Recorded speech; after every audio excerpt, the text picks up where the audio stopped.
महर्षि अष्टावक्र राजा जनक से कहते हैं, हे प्रिय, चाहे तुम असंख्य शास्त्र कहो या सुनो, तब भी तुम्हें तब तक शांति नहीं मिलेगी जब तक कि सब कुछ भुला देने की अवस्था ना आ जाए। भोग करो, कर्म करो या समाधि में बैठो, जो भी करो, यदि मन से सारी इच्छाएं मिट जाएं, तो वही मन अत्यंत आनंदित हो उठता है।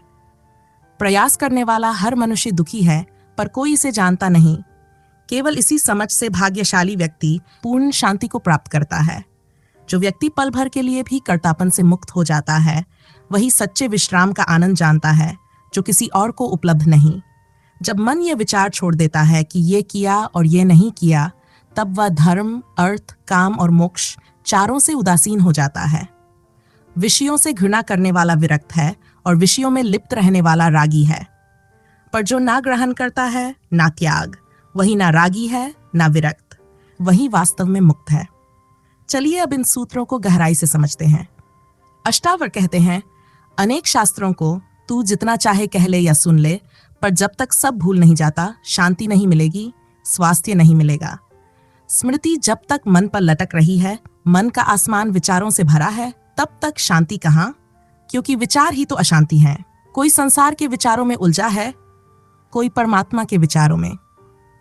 बादल जिस तरह सूरज को ढक लेते हैं, वैसे ही विचार तुमको ढक लेते हैं।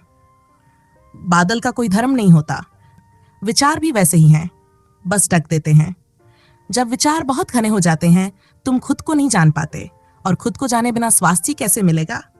स्वास्थ्य का मतलब है अपने में टिक जाना, अपने केंद्र में स्थिर होना। जहां तुम अपने में रम जाओ, वहीं शांति मिलती है, और शांति स्वास्थ्य की ही छाया है। हर विचार तुम्हें अपनी धुरी से खींच ले जाता है। तुम बैठे हो शांत, अचानक एक विचार आया, बस तुम उसी वक्त अशांत हो गए। जैसे शांत झील में किसी ने कंकड़ फेंक दिया, लहरें उठने लगीं। जैसे पास से कोई स्त्री गुजर गई और मन में चाह उठ गई। स्त्री को पता भी नहीं कि तुम हो भी यहां, पर तुम्हारे भीतर तरंग उठ गई। फिर पुरानी स्मृतियां जागने लगीं, पुरानी इच्छाएं उभरने लगीं। शांत झील तरंगों से भर गई। और ध्यान रखना, यह सिर्फ स्त्री से नहीं, किसी परमहंस को देखकर भी हो सकता है। वह दिखे और मन में इच्छा उठ जाए, मैं कब वैसा बनूंगा। विचार कोई भी हो, तुम अपनी जगह से हट जाते हो। जैसे ही विचार उठता है, तुम केंद्र से डिग जाते हो। निर्विचार चित्त ही स्वस्थ है। यही ध्यान है, यही समाधि है, यही मोक्ष है। आत्मा कहीं नहीं जाती, मन ही आता जाता है। शरीर वहीं, आत्मा वहीं, बस मन भटक रहा। हम कहीं जाते नहीं, बस सपने देखते हैं। शांति हमारा स्वभाव है, अशांति सपनों का खेल है। एक पागलपन दूसरे को बुलाता है। शास्त्र पढ़ने से, सुनने से भी बस और विचार उठते हैं। इसलिए अष्टावक्र कहते हैं, स्मरण नहीं, विस्मरण चाहिए। भूल जाओ सब, जो जाना है उसे भुला दो। जब तुम एकदम खाली, एकदम मौन हो जाते हो, उसी क्षण प्रकाश उतरना शुरू होता है। जीवन विरोधाभासी है। जैसे जो नींद लाने की कोशिश करता है, उसे नींद नहीं आती। नींद तो तब आती है जब प्रयास छोड़ दिए जाते हैं। जो लोग बहुत कोशिश करते हैं, वे और जागृत हो जाते हैं। जीवन तर्क से नहीं चलता, अपने उल्टे ढंग से चलता है। विश्राम के लिए पहले श्रम चाहिए, शांति के लिए पहले विस्मृति चाहिए। जानने के लिए भूलना पड़ेगा, और जब तुम पूरी तरह भूल जाते हो, वहीं जागृति है, वहीं प्रकाश है, वहीं तुम अपने घर लौट आते हो। शब्दों से प्रेम बड़ा मधुर है। हम शब्दों के रस में डूबे रहते हैं, किसी काव्य, किसी दर्शन, किसी किताब में, और हमें लगता है कि वहीं सत्य छिपा है। लेकिन अष्टावक्र कहते हैं, जब तक तू सब ना भूल जाए, तब तक तुझे स्वास्थ्य उपलब्ध ना होगा। शास्त्र पढ़ते रहो, मंत्र जपते रहो, पर जब तक स्मरण बना है, मन भरा है, शांति नहीं आएगी। क्योंकि सत्य स्मरण में नहीं, विस्मरण में उतरता है, शून्य में, मौन में, रिक्त में। हम छपे हुए अक्षरों पर भरोसा करते हैं। कोई कह दे कि फलां शास्त्र में लिखा है, तो बस मन मान लेता है, लिखा है तो सही होगा। सत्य सामने खड़ा है, लेकिन हम पूछते हैं, यह किस ग्रंथ में लिखा है? जैसे परमात्मा की मुहर चाहिए सत्य पर, और हर धर्म अपने शब्दों को देववाणी कहता है। इसलिए संस्कृत, पाली, अरबी, हिब्रू सब ईश्वर की भाषा है। लेकिन कोई भाषा परमात्मा की नहीं। परमात्मा की भाषा तो मौन है। शब्द तो मनुष्य के हैं, मनुष्य की किताबों के हैं, और इन्हीं किताबों के कारण संघर्ष हुए, संप्रदाय बने, झगड़े हुए, खून बहा। सत्य तो जन्मा नहीं, विवाद जरूर पैदा हो गया, क्योंकि कुछ धर्मों ने केवल अपने धर्म को ही इकलौता सच्चा रास्ता माना, अपने शब्दों को ही एकमात्र सत्य माना। लेकिन शब्द संकेत है, अनुभव नहीं। अनुभव जीवित है, शब्द उसका शव मात्र। शब्द सीढ़ी है, मंजिल नहीं। शास्त्र इशारा है, सत्य नहीं। यह समझ आ जाए तो पकड़ ढीली होने लगती है, क्योंकि सत्य तब उतरता है जब तुम रिक्त होते हो, ना स्मृति, ना आग्रह, ना शास्त्र, ना तर्क। जब तुम बस हो, तब मौन में प्रकाश उतरता है। शब्द कह नहीं पाते पर मौन सुना देता है।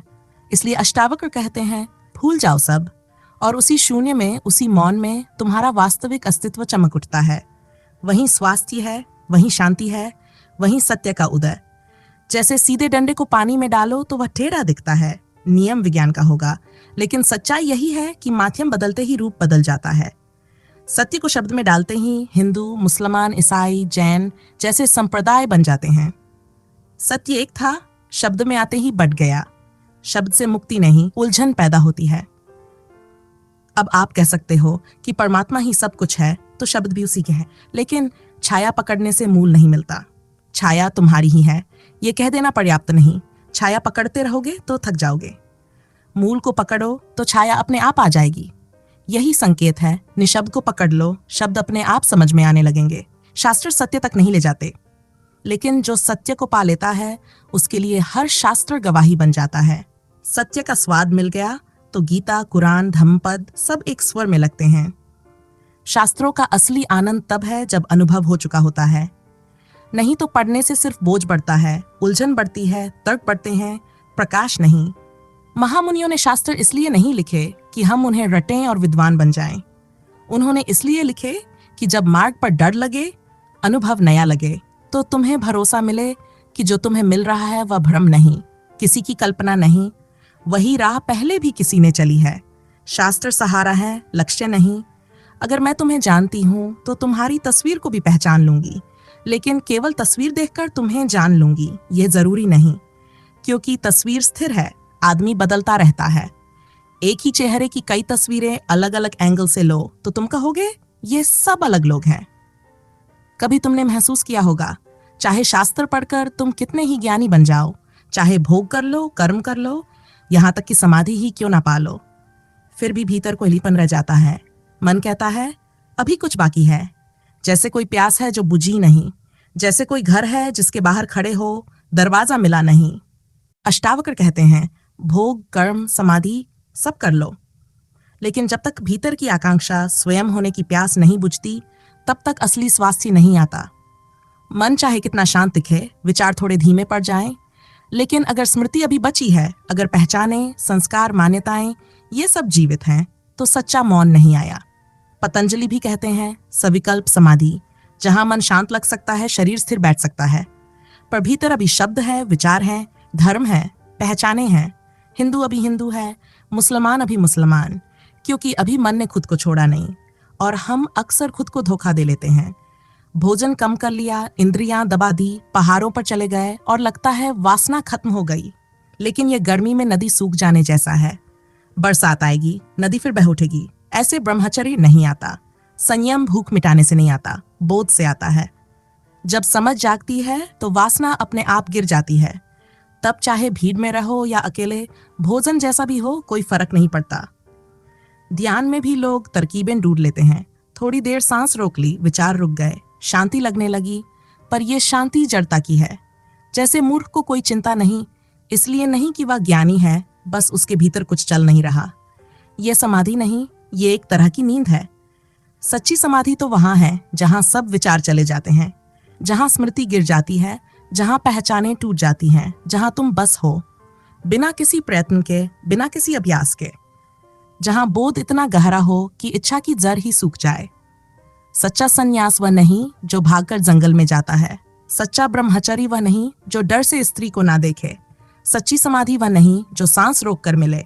यह सब छाया को पकड़ने की कोशिश जैसी है। सत्य छाया नहीं, मूल है। जब मूल पकड़ में आता है तब छाया अपने आप साथ आ जाती है। शास्त्र तब सुंदर लगते हैं, प्रमाण बनते हैं, साथी बनते हैं, क्योंकि तब तुम जान चुके हो। तब गीता, धम्मपद सब एक स्वर में बोलते हैं, जीवन को जड़ मत बनाओ, शांति पाने के नाम पर सो मत जाओ। समाधि सोना नहीं, जागना है। पूर्ण जागृति, पूर्ण साक्षी भाव है। और जब वह घटता है तब कोई भोग, कोई कर्म, कोई संयम, कोई शास्त्र कुछ भी बात नहीं पाता। और जब वह मिल जाता है भीतर की प्यास बुझ जाती है, शांति स्थिर हो जाती है और तब चाहे तुम दुनिया में रहो या पर्वतों में, तुम मुक्त हो। अष्टावक्र कहते हैं, जो तुम कर रहे हो वही तुम्हें बांध रहा है। तुम भोग में लगे रहो, कर्म में डूबे रहो या फिर समाधि की चेष्टा करते रहो, तुम्हारे भीतर हमेशा एक खालीपन रहेगा। ऊपर से सब शांत दिखेगा, भीतर आग जलती रहेगी। मन बार बार उसी अवस्था को तरसेगा जहां सभी आशाएं पिघल जाती हैं, सब आकांक्षाएं लय हो जाती हैं। समाधि भी अगर जबरदस्ती साधी जाए तो वह भी वासना बन जाती है, आत्मा से नहीं, अहंकार से उपजी एक साधना। बाहर बैठ जाओ, श्वास रोको, शरीर को ठोक पीट कर अनुशासित करो और कुछ देर को शांत हो जाओ तो भी भीतर की प्यास नहीं बुझेगी। ये प्रयास से मिली समाधि है, सहज नहीं। ये कोशिश से पैदा हुई शांति है, सत्य की रोशनी नहीं। और इसलिए अष्टावक्र कहते हैं, प्रयास से सब दुखी हैं। तुम सोचते हो प्रयास से सब मिलेगा, धन, सफलता, पद, यहाँ तक कि परमात्मा भी, सब कुछ मेहनत से जीता जा सकता है। लेकिन यही चेष्टा, यही संघर्ष तुम्हें दुखी करता है। तुम्हारा मैं कर लूंगा, यही अहंकार है, यही पीड़ा की जड़ है। जो कुछ भी तुम चेष्टा से पाओगे वह तुमसे छोटा होगा। जैसे चित्र चित्रकार से बड़ा नहीं हो सकता, वैसे ही तुम्हारी कोशिशों से मिली समाधि तुमसे बड़ी कैसे हो जाएगी। विराट को पाने के लिए प्रयास नहीं, समर्पण चाहिए। नदी के विरुद्ध मत तैरो, बस बह जाओ। तुम हटो, परमात्मा स्वयं प्रकट हो जाएगा। तुम बीच से हटते नहीं, इसलिए बाधा बनी रहती है। अष्टावक कहते हैं, दौड़ोगे तो भटक जाओगे, रुक जाओगे तो पहुंच जाओगे। लाओ त्सु भी यही कहते हैं, हार जाओ तभी जीतोगे। जो हारने को राजी हो जाता है उसे कोई हरा नहीं सकता। मलुकदास जी का एक दोहा है, अजगर करे ना चाकरी, पंछी करे ना काम, दास मलुका कह गए, सबके दाता राम। जो परमात्मा कर रहा है उसे करने दो, तुम बस बीच में मत आओ। और फिर अष्टावक्र तो और आगे कह देते हैं कि जो पलकों के झपकने तक का अधिकार भी खुद पर नहीं रखता, वही सच्चा सुखी है। कितनी गहरी है ये बात। तुम्हारी आंखें तुम नहीं झपकाते, वे स्वयं झपकती हैं। श्वास तुम नहीं लेते, वह चलती रहती है, सोते समय भी चलती रहती है। वैज्ञानिक इसे रिफ्लेक्स कहते हैं और अष्टावक्र कहते हैं, प्रभु कर रहा है। जीवन में जो भी महत्वपूर्ण है वह तुमसे पूछा ही नहीं गया। जन्म लेते समय तुमसे किसी ने नहीं पूछा कि आना चाहते हो या नहीं। बचपन आया, फिर जवानी आई, किसी ने अनुमति नहीं ली। इच्छाएं ज्वालाओं की तरह उठी, तुमसे पूछा तक नहीं गया कि तुम उन्हें चाहते भी हो या नहीं। फिर बुढ़ापा आया और मौत भी आएगी। सब कुछ अपने आप हो रहा है। काश तुम इस बहने में खुद को बीच में ना डालो। जिस क्षण तुम कर्ता बनते हो उसी क्षण अशांति जन्म लेती है। जितना तुम सोचते हो कि मुझे करना है, उतनी ही उलझन बढ़ती है, क्योंकि करने को तो बहुत कुछ है, अनंत है। सोचो, तुम खाना खाते हो, उससे पचा जाना भी अगर तुम्हें ही पड़े तो गले से नीचे गया और तुम भूल गए, क्योंकि यही सही है। जिसने ध्यान रखा उसका पेट खराब हो गया। अगर 24 घंटे ये सोचो कि खाना कहाँ पहुंचा, कैसे पच रहा है, पागल हो जाओगे और शरीर बिगड़ जाएगा। और आश्चर्य यह है कि मौत के बाद पेट 24 घंटे तक काम करता रहता है। तुम सोते हो तब भी सांसें चलती हैं, पाचन चलता है। तुम कोमा में पड़े रहो तब भी जीवन काम कर रहा है। और तुम हो कि सब कुछ अपने सिर पर उठाए घूम रहे हो, जैसे कोई बच्चा पिता का हाथ पकड़े हुए भी डरता रहे। पिता है तो भाई क्यों? लेकिन तुम भूल जाते हो कि कोई विराट शक्ति तुम्हारे पीछे खड़ी है। बर्नार्ड शॉ ने पिता की मृत्यु पर कहा, आज मैं डर गया हूं। पिता चाहे साथ ना भी रहते हों, पर यह भरोसा था कि कोई आगे है। आज लगता है सब मेरी ही जिम्मेदारी है। यह बात हर नास्तिक की पीड़ा है। जब उसे लगता है कि कोई नहीं है, सब अकेले संभालना है, तब जीवन बोझ बन जाता है, संघर्ष बन जाता है। अकेले विराट सृष्टि से लड़ना कितना भारी बात है। आस्तिक भाग्यशाली है, वह जानता है जो बना रहा है वही संभाल रहा है।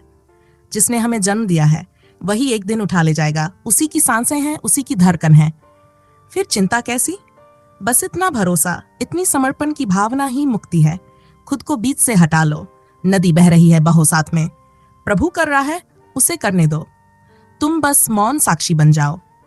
अष्टावक्र कहते हैं, जो आंख के ढकने और खोलने जितने छोटे काम में भी खुद को कर्ता मानकर परेशान होता है, असली सुख उसी आलसी शिरोमणि का है जो वहां भी कर्तापन छोड़ देता है।